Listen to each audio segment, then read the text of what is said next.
Hi, so let's go for interactive session with Vishal, who recently got selected as a polytechnic lecturer in Uttar Pradesh in computer science background.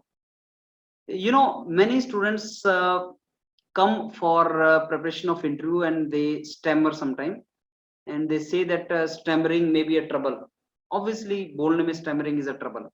And I found Vishal was stammering also. In the interaction you will find that Vishal का communication में थोड़ा सा flow में issue था. But if you confidence, confidence can even overcome the stammering. आप ये देखोगे कि अगर आप कॉन्फिडेंट हो तो स्टैमरिंग भी खत्म हो जाती है. और वो कॉन्फिडेंस जो होता है that comes with the preparation, that comes with your internal motivation, that is what I can say. और सेल्फ बिलीफ से आपका कॉन्फिडेंस आता है. तो अगर कॉन्फिडेंस है तो स्टैमरिंग खत्म हो जाएगी. और कॉन्फिडेंस आने के पीछे बहुत सी आपकी चीजें होती हैं, वो आपको एक्वायर करनी चाहिए, वो आपको लेनी चाहिए. हर स्टूडेंट के साथ interaction gives you something. Whenever I interact with someone, some student, he is to offer something to us. सुनते हैं पूरा interaction विशाल के साथ, and I'm very sure you'll get benefit through this interaction. So let's listen to Vishal. Okay, so Vishal, बहुत बहुत congratulations for selection in Uttar Pradesh Polytechnic lectureship as computer science graduate. Thank you, sir. Okay, and Vishal, thanks a lot for giving your time for this interaction. And I am very sure ये जो हमारी interaction होगी ये बहुत helpful होगी सुनने वाले students को. Sir actually it is my responsibility because आपकी गाइडेंस के थ्रू ही मुझे ये अपॉर्चुनिटी मिली है कि मैं इस जॉब के लिए आगे जा पा रहा हूँ. चलो, दैट इज वंडरफुल विशाल. और अभी आपसे इंटरेक्शन करने से ये बेनिफिट होता है कि हर स्टूडेंट अपने आप को आप लोगों के साथ आइडेंटिफाई करता है. वो उन सिचुएशंस में होते हैं जिनमें आप सिचुएशन में थे, और अब आपको सक्सेस मिला है, तो स्टूडेंट्स आपकी जर्नी से बहुत सीखता है. तो विशाल स्टार्ट करते हैं, और पहले आप हमें अपने बारे में बताएं कि आप कहां से हैं और फिर आपने कब ग्रेजुएशन किया था और प्रेजेंटली आप क्या कर रहे थे. Sir firstly I like to introduce myself. My name is Vishal and I am from Modinagar, Uttar Pradesh, district Ghaziabad, and I did my BTech from BIT Meerut, named as Bharat Institute of Technology. And I passed my BTech in 2019 itself in computer science and engineering, and after that I wrote GATE in my final year, and after giving GATE in 2019 I thought I should give one more year to the GATE, so that's why I wrote GATE in 2020 as well. I got decent rank but not that much so that I can get into any PSU, because I don't want to go for masters. And during the GATE preparation I got the opportunity to write the NIC Scientist B and Technical Assistant examination. Okay. So I passed both the examination, but unfortunately I was not shortlisted for the final list in both examinations.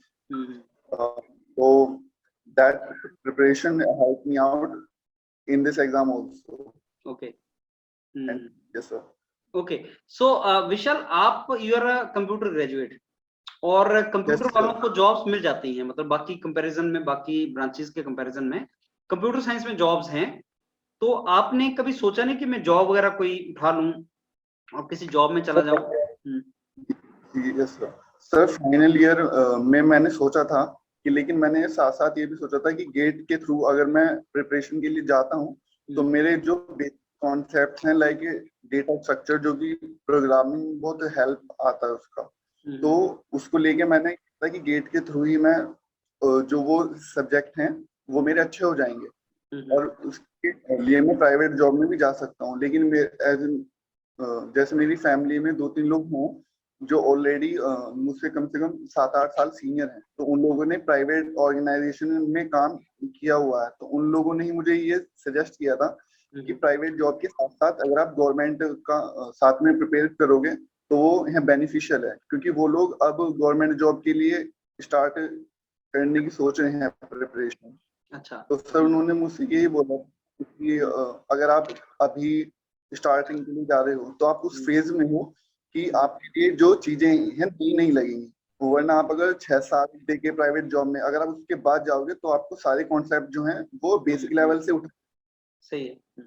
तो उसके बाद ही मेरा final year में हुआ था sir मैं कोई organisation का नाम नहीं लूंगा कि हर ऑर्गेनाइजेशन अच्छा है, चाहे गवर्नमेंट हो चाहे प्राइवेट हो, लेकिन मेरा उसमें पैकेज पे हो रहा था कि एज अ फ्रेशर नॉर्मल की कॉलेज से, तो मेरा हो रहा था, लेकिन ये था कि उसमें 2.5 साल का बॉन्ड था, ओके जो कि फिर मैंने अपनी फैमिली में पूछा तो उन्होंने ये बोला था कि बॉन्ड वाली जो कंपनी है वहां मत ज्वाइन करो, क्योंकि उसमें ये होता है फिर एक तरीके से बाउंडेशन हो जाता है कि फिर आप कंपनी के ऊपर डिपेंडेंट हैं कि कंपनी आपको छोड़ना चाह रही है नहीं छोड़ना चाह रही है। अगर आप गवर्नमेंट जॉब में अगर जा रहे हैं तो ये था कि फिर लेटर ऑफ इंटेंट मेरे पास आ गया था उस ऑर्गेनाइजेशन का, लेकिन फिर मैंने ये नहीं ज्वाइन नहीं कंफर्मेशन। किया।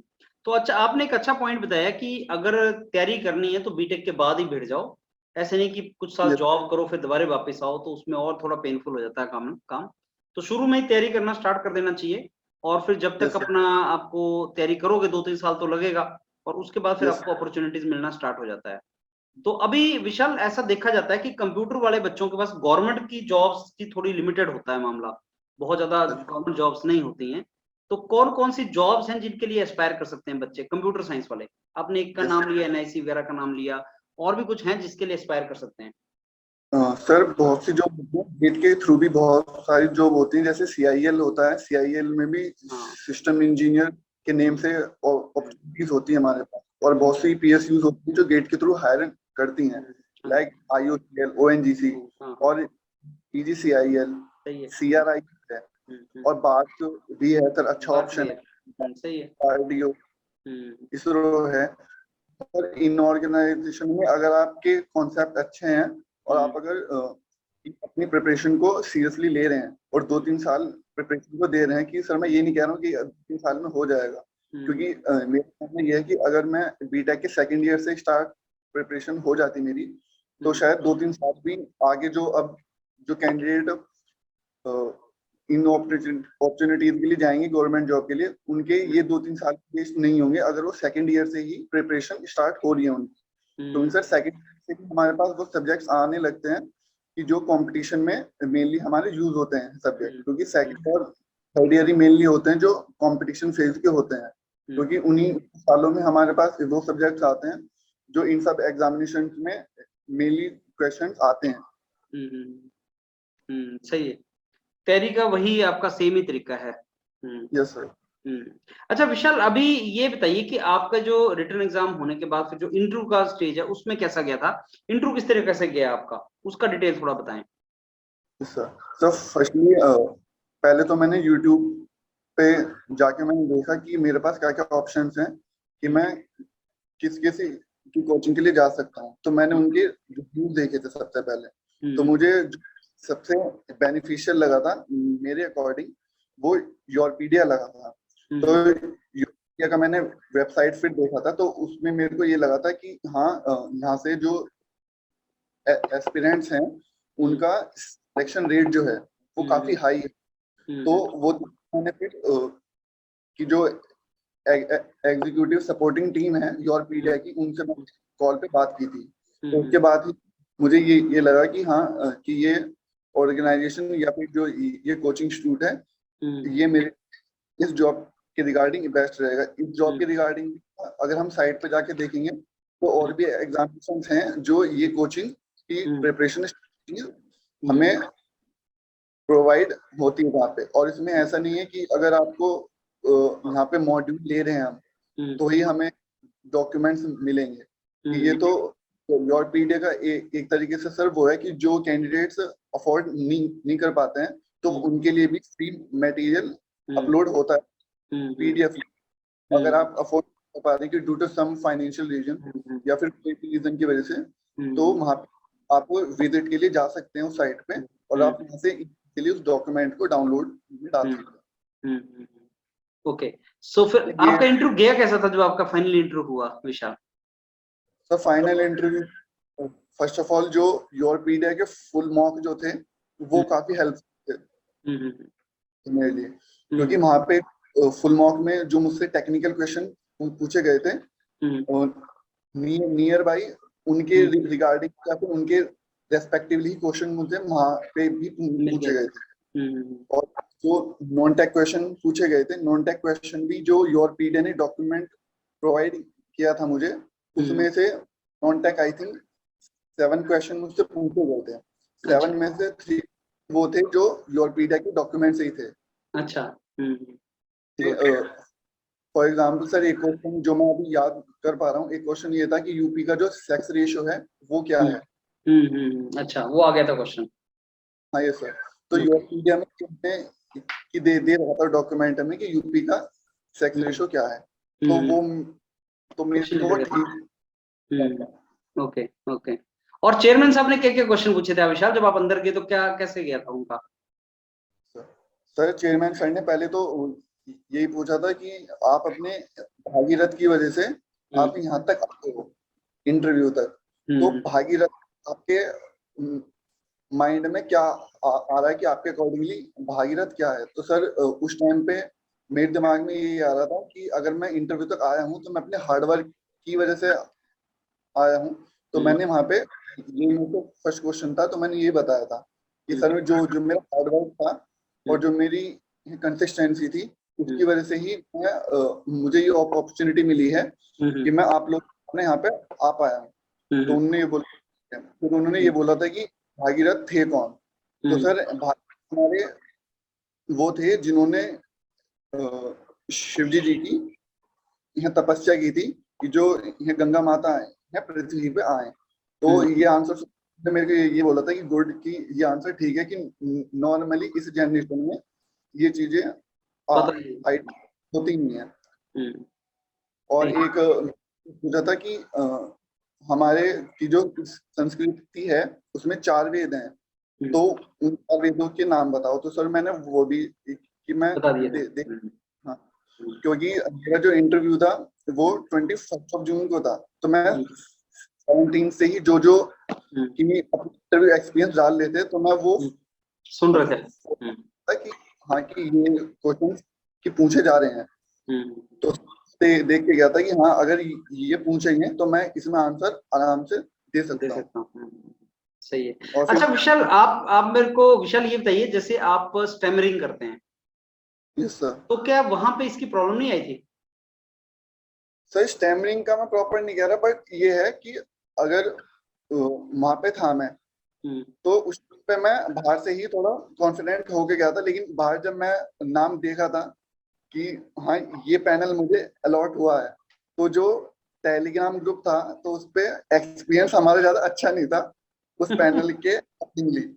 तो मैं थोड़ा था, क्योंकि जो मुझसे पहले कैंडिडेट अंदर गया था तो वो बाहर था, तो मैंने उससे ये पूछा था कि आपका एक्सपीरियंस की कैसे हुआ।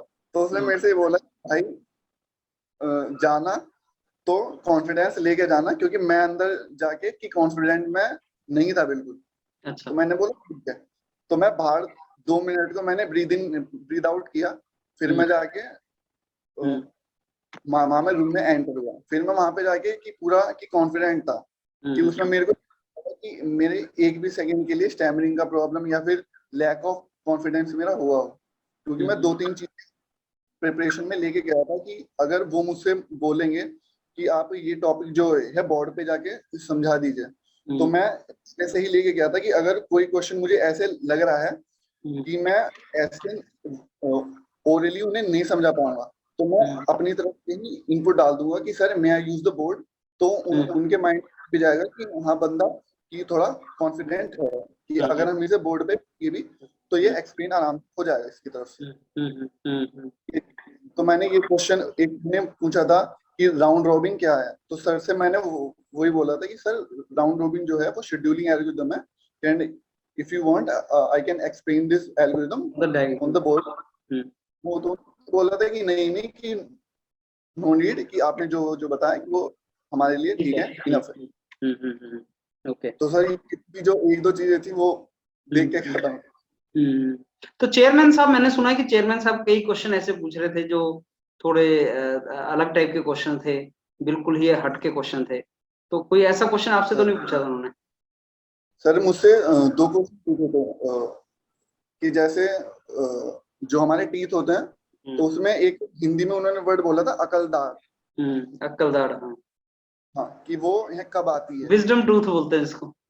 जो बोलते हैं, तो उन्होंने मेरे को वहां पे इंग्लिश में नहीं बताया था, उन्होंने मेरे को हिंदी में ही बोला था कि ये जान पाएगा अपने जान नहीं पाएगा। तो सर यूपी में तो ये जो नॉर्मल है कि हमारी जनरेशन होती है अपर वाली, तो वो ये बोलते हैं कि हाँ कि इसकी अकल लाड़ भी आई नहीं है।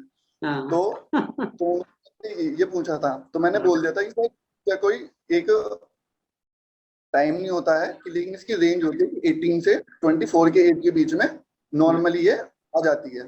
तो फिर उन्होंने बोला कि ठीक है। फिर मैंने बाहर आके एक बार ये नेट पे देखा था कि मेरा आंसर ठीक था या नहीं था, तो मेरा आंसर ठीक था कि लेकिन बस ये 18 से 24 की जगह 17 से था 24। और फिर क्वेश्चन होता है कि श्री महात्मा गांधी जी की फोटो लगी है, तो उनको महात्मा जो उन्होंने पहली बार जिन्होंने महात्मा बोला था वो कौन थे।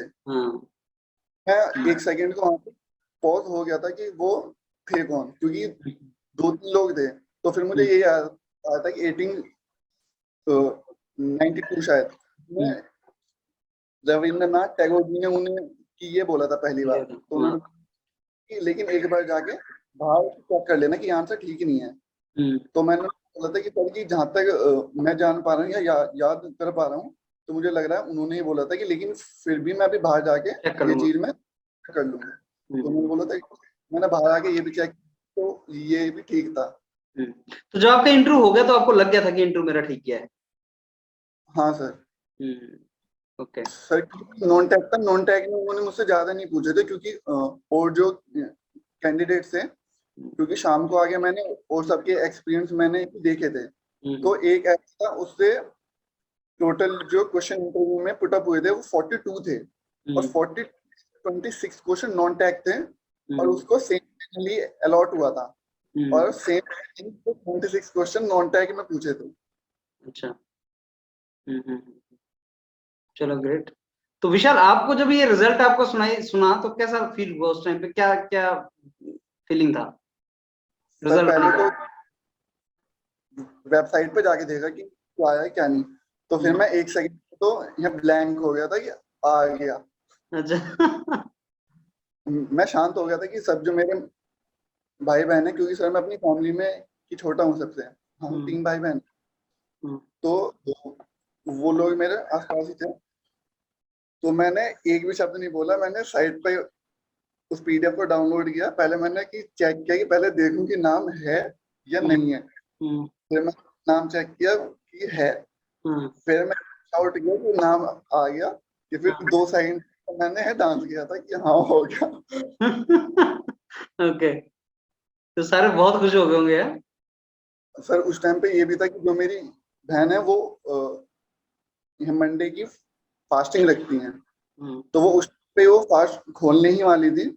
तो उस टाइम पे कैसे मैंने बोल दिया था, तो उन्होंने थाली छोड़ दी थी कि हो गया। गुड। चलो बहुत अच्छा है।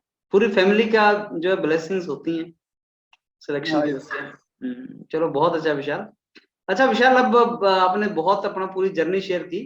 कुछ अगर आप बोलना चाहें स्टूडेंट्स को जो आपका वीडियो सुन रहे हैं, कुछ बताना चाहें उनको? एक चीज तो ये है कि अगर जितनी जल्दी से जल्दी अगर आप गवर्नमेंट एग्जामिनेशन के लिए जाना चाहते हैं, तो उस चीज में ये है कि अगर आप प्राइवेट जॉब में हैं भी, कि ऐसा नहीं है कि जो प्राइवेट में जा रहा है वो सिर्फ स्पेसिफिकली प्राइवेट में जाना चाह रहा है। नॉर्मली फाइनेंशियल इश्यूज भी होते हैं कि जिसकी वजह से स्टार्टिंग में प्राइवेट जॉब के लिए जाना पड़ता है। तो अगर उस चीज में भी हैं, तो आप ये मत सोचो कि पहले हम प्राइवेट के लिए जा रहे हैं 4-5 साल, उसके बाद हम प्रिपरेशन फेज में जाएंगे। क्योंकि अगर आप 4-5 साल बाद स्टार्टिंग के लिए जा रहे हो, तो उसमें आप बिल्कुल ब्लैंक हो जाओगे, कि आपको बिल्कुल जो माइन्यूट से माइन्यूट चीज है वो भी आपको बेसिक लेवल से ही उठानी पड़ेगी। उसमें कुछ नहीं होगा कि नहीं ये मेरे पे आता है, ये मेरे पे नहीं आता। सब्जेक्ट ऐसे हैं जो बिल्कुल अगर आप उसके बेसिक आपको मालूम नहीं है, तो आप बिल्कुल 0 लेवल से स्टार्ट नहीं कर सकते होंगे। सही है। और सर ये कि अगर प्रॉपर गाइडेंस अगर हो तो फिर चीजें इजी हो जाती हैं फिर। चलो बहुत अच्छा है। तो विशाल, फिर एज अ टीचर, अब आप टीचर बन चुके हैं और बहुत अच्छी जॉब है। किस तरह के अध्यापक बनना चाहेंगे? कैसे टीचर बनना चाहेंगे आप? सर एक तो मतलब जो भी स्टूडेंट हो कि अगर उन्हें किसी भी तरह के इश्यूज हैं तो मेरे से ओपनली बोल सके, हाँ कि अगर सबके सामने नहीं बोल सकते हैं, पर्सनली मेरे से आके बोल दें कि सर मुझे ये इशू है, कि चाहे कोई इशू हो, फाइनेंशियल इशू हो कि या फिर कोई भी चीज माइंड में चल रही हो। क्योंकि सर एक फेज से हम भी स्टूडेंट से ही फेज से हम आगे आए हैं, तो हमें मालूम है कि स्टूडेंट फेज में कि क्या क्या चीजें होती हैं। तो वही चीज अगर टीचर स्टूडेंट को एज अ फ्रेंड ट्रीट करेगा तो वो ओपनली सारी चीज बोल सकता है कि सर मुझे ये दिक्कत है कि मैं जो चीज आप बोल रहे हो मैं इसलिए नहीं कर पा रहा हूँ। कि हाँ, हर चीज में ऐसे हैप्टिक नहीं डाल सकते, उनके माइंड पे प्रेशर नहीं कर सकते कि ये चीज तुम्हें क्यों नहीं कर रहे हो। कि अगर एक बार बोल दिया, दो बार बोल दिया, तो हम तीसरी बार उनसे लाइटली भी पूछ सकते हैं कि दो बार आपसे बोल दे कि आप की हो क्यों नहीं रही है ये चीज। कि अगर कुछ है तो आप अगर सब सामने नहीं बोल सकते हो कि आप मेरे से वैसे भी बोल सकते हो पर्सनली। और बट इतना भी फ्रेंडली नहीं होना है कि बिल्कुल ही कि जो स्टूडेंट है कि वो ये समझे कि भाई एज भी हमारे साथ की है तो ये बंदा ऐसे ही है। कि वो भी ये डेकोरम भी मेंटेन होना चाहिए और उन्हें ये लगे कि ज्यादा स्ट्रिक्टनेस हो रही है। चलो दैट इज वंडरफुल। और बिल्कुल सही बोला है आपने, स्टूडेंट्स के साथ एक गैप भी रखना जरूरी होता है और एक फ्रेंडली रिलेशन रखना भी जरूरी होता है। इतना गैप भी नहीं होना चाहिए कि वो आपसे कुछ पूछने से डरें। इतना गैप तो जरूर होना चाहिए कि वो आपकी रिस्पेक्ट करें, और इतना होना चाहिए। बेसिकली ये वो रिलेशन है जो रिस्पेक्ट के ऊपर बेस्ड है। रिस्पेक्ट Yes, खत्म sir. है तो ये रिलेशन भी खत्म है, और ये उसी के ऊपर बेस्ड है विशाल। एंड आपने जो पॉइंट दिए दैट इज वैलिड। चलो आई एम रियली थैंकफुल विशाल, आपने टाइम निकाला और ये सारी चीजें शेयर की। I wish you a very all the very best for your career in teaching. बहुत अच्छा प्रोफेशन है और ये बच्चों का भविष्य और देश का भविष्य बनाने वाला प्रोफेशन है। तो इसमें आप Thank you, अपना sir. बेस्ट दीजिए so that we contribute to the development of the nation. Thank you. Sir skill आपके ही लिए, जो भी आपकी वीडियोस देखी थी टीचिंग स्किल वहां से देखी है कि आप कि कैसे स्टूडेंट्स को ट्रीट करते हो। तो उस चीज में कि यही चीज है कि अगर आप में ये चीज है तो आपसे मैं कुछ सीख पाऊँ या फिर मैं भी अपने नेचर में ये चीज ला पाऊँ। चलो God bless you and all the very best to you Vishal. Thank you sir.